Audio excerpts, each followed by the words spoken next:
Good morning, students. Today's chapter is about primary healthcare. Okay, subject is primary healthcare, and your chapter is cardiovascular problems. Okay, cardiovascular problems means the problems related to the heart and problem related to the blood vessels and problem related to the blood. Okay, so cardiovascular problems मध्ये कोणते कोणते कोणते problems include होतात?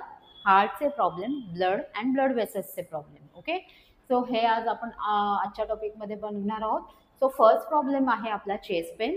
Chest pain म्हणजे काय? छातीमध्ये दुखणे. छातीमध्ये दुखण्याचे वेगवेगळी कारणं असू शकतात. एकतर हार्टचा काही प्रॉब्लेम असू शकतो किंवा लंग्सबद्दल काही इश्यू होऊ शकतो. ओके, जसं लंग्सचे काही प्रॉब्लेम्स आहेत, रेस्पिरेटरी प्रॉब्लेम्स आहेत, निमोनिया आहे. ओके, किंवा सोअर थ्रोट इन्फेक्शन आहे, त्यामुळेही चेस्ट पेन होऊ शकतं. ओके, हे वेगवेगळे रिझन्स आहेत कार्डिओव्हॅस्क्युलर प्रॉब्लेमचे, चेस्ट पेनचे. चेस्ट पेनचे कॉजेस आहेत coronary heart disease, myocardial infarction, rheumatic fever, angina pectoris, heart failure and sore throat infection. Okay, हे सर्व कार्डियक प्रॉब्लेम्स आहेत. करोनरी हार्ट डिसीज आहे. Coronary heart disease means the coronary artery problems. Okay, जी artery हार्टला blood supply करते, या आर्टरीबद्दल काही problems असू शकतात. ही आर्टरी ब्लॉकेज होऊ शकते किंवा आर्टरीमध्ये काही प्रॉब्लेम्स आहेत. ओके, काही कंजेनायटल प्रॉब्लेम्स आहेत, त्यामुळेही चेस्ट पेन होण्याचे चान्सेस असतात. Myocardial infarction it means a heart attack. Okay, then rheumatic fever. Rheumatic fever means the infection to a membrane of the heart.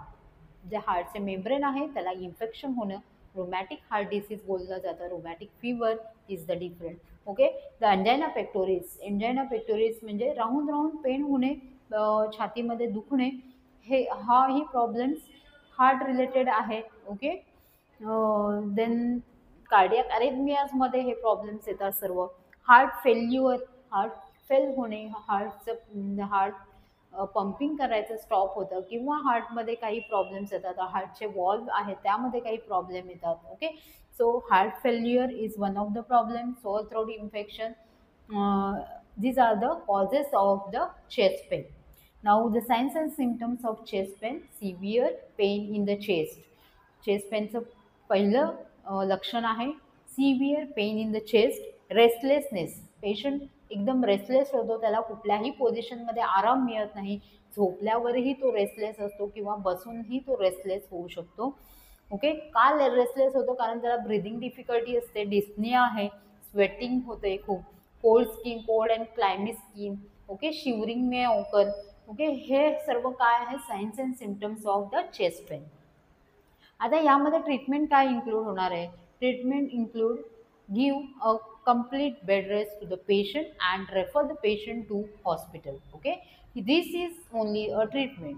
यामध्ये तुम्हाला होम रेमेडीज काही नाही आहेत. पेशंटला घरी ठेवायचं नाही आहे, पेशंटला लवकरात लवकर हॉस्पिटलमध्ये शिफ्ट करायचं आहे. ठीक आहे, ही आहे ट्रीटमेंट ऑफ चेस्ट पेन. कळलं आहे चेस्ट पेनबद्दल. नेक्स्ट आपण बघूया heart attack.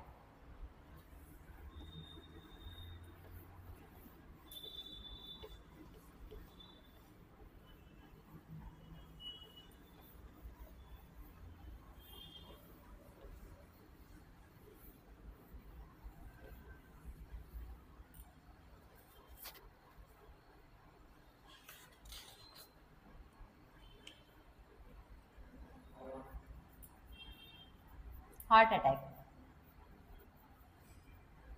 causes: heart muscles do not get sufficient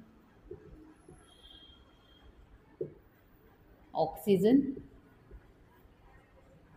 Then second cause is coronary artery blockage, blockage of coronary arteries. Then taking fat rich and salt rich diet, जास्त प्रमाण असणे. कसलं? घी, ऑइलचं आपल्या जेवणामध्ये आणि सॉल्टचं, त्यामुळे होऊ शकतं. The other causes R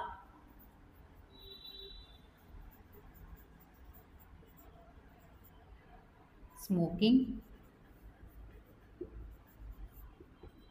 alcoholism. What are the other causes? Smoking, alcoholism, mental tension,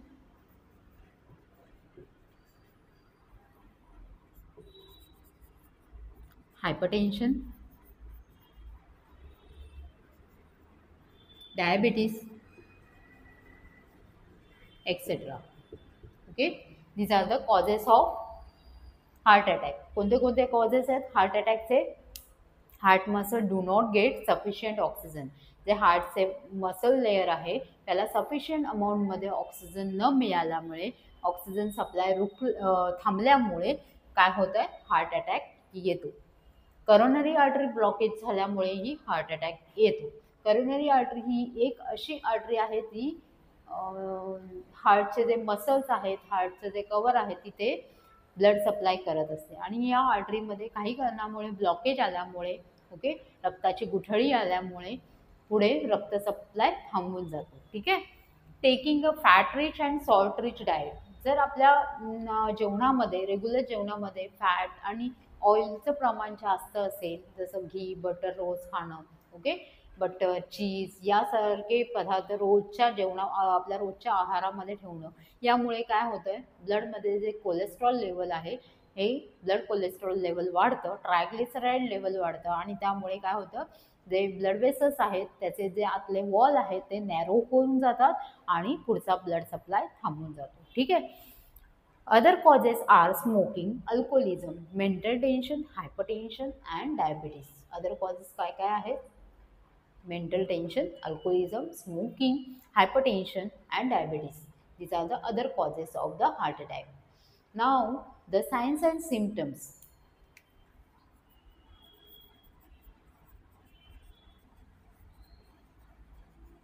include dyspnea, cyanosis of skin, restlessness,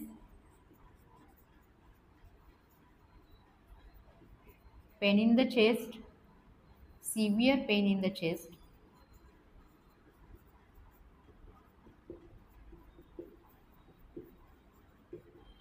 weak and irregular pulse, etcetera. Okay. So हे signs, normal signs and symptoms आहेत. Dyspnoea म्हणजे difficulty होते ब्रिदिंगसाठी, okay, श्वास घ्यायला त्रास होतो.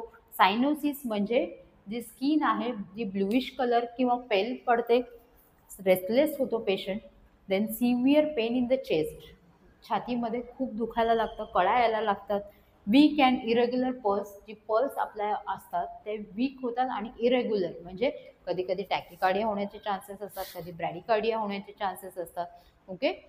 So हे काय कारण, हे सायन्स अँड सिम्टम्स आहेत हार्ट अटॅकचे. Okay. Now the treatment.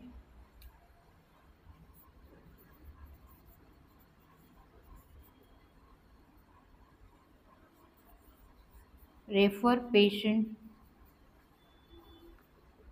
immediately to PSC or hospital. Give complete bed rest.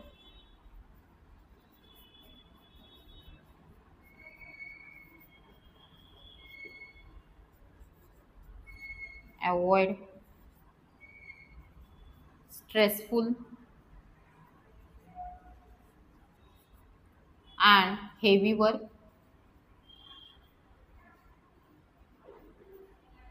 Then reduce fat and salt in diet and light exercises. Okay. ट्रीटमेंटमध्ये काय काय येणार आहे? Refer the patient immediately to PSC or hospital. जेव्हा heart attack येतो तेव्हा त्याला home remedies काही नसतात. अशा पेशंटला तुम्हाला लवकरात लवकर हॉस्पिटलला शिफ्ट करायचे. Give complete bed rest. नाही तर हे काय होतं? प्राणघातकही ठरू शकतं जर तुम्ही लवकरात लवकर हॉस्पिटलमध्ये शिफ्ट केलं नाही पेशंटला. Give complete bed rest to the patient. Avoid stressful and heavy work. Stressful आणि हेवी वर्क तुम्हाला अवॉइड करायचं आहे. Reduce the fat and salt in diet. जे आपल्या आहारामधलं फॅटचं प्रमाण आणि सॉल्टचं प्रमाण, मिठाचं प्रमाण कमी करायचं आहे. Light exercise should be useful. Light exercise useful ठरू शकतात हार्ट अटॅक कमी चान्सेस कमी होण्यासाठी. Okay, so this is all about the heart attack. Okay, heart attack म्हणजे काय? हृदयविकाराचा झटका येणे. ओके, मराठीमध्ये सांगायला गेलं तर हृदयविकाराचा झटका येणे. आता या हृदयविकाराच्या झटक्याची वेगवेगळी कारणं असू शकतात. कोणती कोणती कारणं आहेत त्यामध्ये? हार्टचे जे मसल्स आहेत त्यांना प्रॉपर ऑक्सिजन सप्लाय न मिळाल्यामुळे किंवा ब्लड सप्लाय न मिळाल्यामुळे. ब्लड सप्लाय कशामुळे थांबून जातो? करोनरी आर्टरी ब्लॉकेज असल्यामुळे. ठीक आहे. Then taking a fat rich diet and salt rich diet. आपल्या जेवणामध्ये रोजच्या आहारामध्ये जास्तीत जास्त फॅटचं प्रमाण, ऑइलचं प्रमाण, घीचं प्रमाण ठेवलं किंवा सॉल्ट नमकचं प्रमाण जास्त ठेवलं तर त्यामुळे हार्ट अटॅक येण्याचे चान्सेस असतात. Other causes include smoking, alcoholism. Smoking is one of the danger cause. Then alcoholism, mental tension, जर पेशंट एकदम पर्सन एकदम मेंटली खूप स्ट्रेस असेल तरीही हार्ट अटॅक येऊ शकतो. Hypertension, diabetes is one of the disease today's in now today generation. Okay, आजच्या जनरेशनमध्ये डायबिटीज हा एक महत्त्वाचा आजार आहे. खूप 90% लोकांना हा होतो आणि या डायबिटीजमुळे हृदयविकाराचे झटक्याचं प्रमाण जास्त वाढलेलं आहे. ठीक आहे. Signs and symptoms are dyspnea, cyanosis of the skin, restlessness, severe pain in the chest, weak and irregular pulse. Treatment include refer the patient immediately to PSC or hospital, give complete bed rest, avoid stressful and heavy work, reduce fat and salt in the diet, light exercise is useful. Okay, so आज आपण बघितलं chest pain म्हणजे काय, chest पेनची कारणं काय आहेत, science symptoms काय आहेत, ट्रीटमेंट काय आहे, हार्ट अटॅकची कारणं काय आहेत, त्याचे सायन्स सिम्पटम्स काय आहेत आणि ट्रीटमेंट काय आहे. ओके, सो यापुढे नेक्स्ट टॉपिकबद्दल चर्चा करूया. थँक्यू.